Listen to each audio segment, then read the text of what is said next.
Bonjour à tous, bienvenue sur ce nouveau podcast. On va parler de surendettement. Comment reprendre le contrôle de ta vie financière? Le surendettement, c'est une tempête qui te tombe dessus sans prévenir. Ça commence par une facture impayée, un crédit qui s'accumule. Et un jour, tu te réveilles avec cette angoisse constante, cette sensation d'être pris au piège. Je sais ce que ça fait, parce que je l'ai vécu. Mais surtout, je sais qu'on peut s'en sortir. Aujourd'hui, je vais te partager mon expérience et te donner des clés concrètes pour reprendre le contrôle. Peu importe où tu en es, sache qu'il y a toujours une solution. Comment comprendre comment on en est arrivé là? Le surendettement, ce n'est pas juste mal gérer son argent. Parfois, c'est une suite d'événements.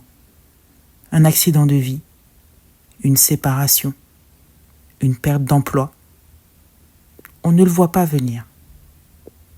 Et quand on s'en rend compte, on est déjà sous l'eau.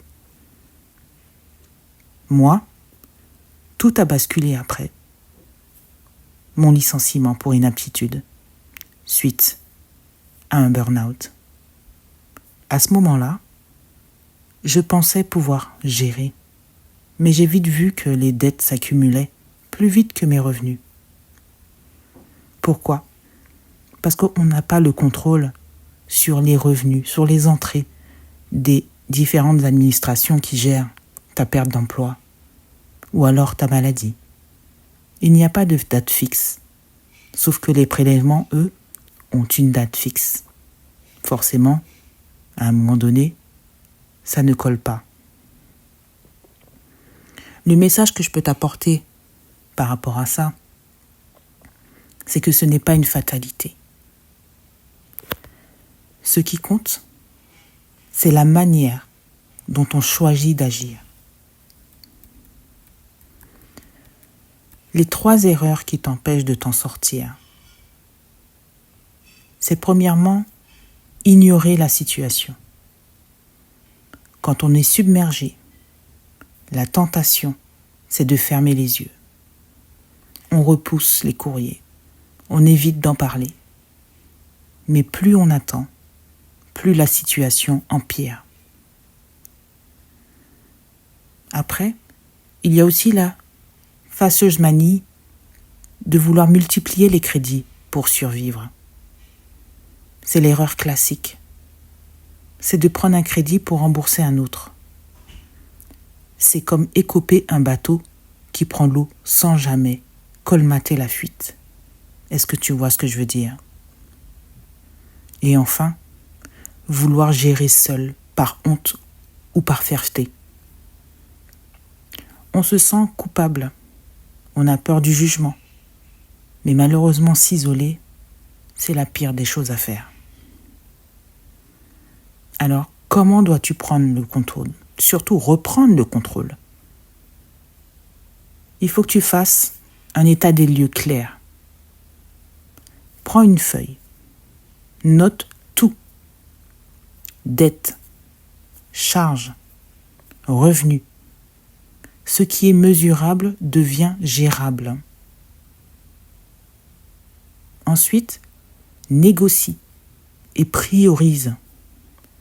Contacte tes créanciers avant qu'ils ne te contactent. Beaucoup sont prêts à étaler les paiements. Sache-le. Reprends la main sur tes finances.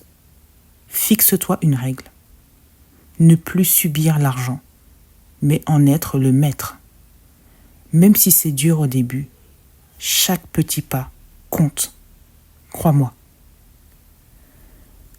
Il faut changer ta relation à l'argent. Derrière les dettes, il y a souvent des croyances limitantes. Il est temps de déconstruire cela. Ce que je veux que tu retiennes aujourd'hui, c'est que le surendettement n'est pas une condamnation à vie. Ce n'est qu'un chapitre, pas la fin d'un livre. La clé, c'est agir, même par petits pas. Et surtout, n'oublie pas, tu n'es pas seul. Alors, si tu veux avancer, si tu veux partager pour pouvoir donner la force aux autres ou pouvoir recueillir des petites astuces ou des petites idées de notre communauté, partage en commentaire ton plus grand défi face aux dettes ou la première action que tu vas mettre en place pour pouvoir avancer et retrouver la lumière. Je te souhaite une bonne journée ou une bonne soirée si tu écoutes mon podcast en soirée. À bientôt!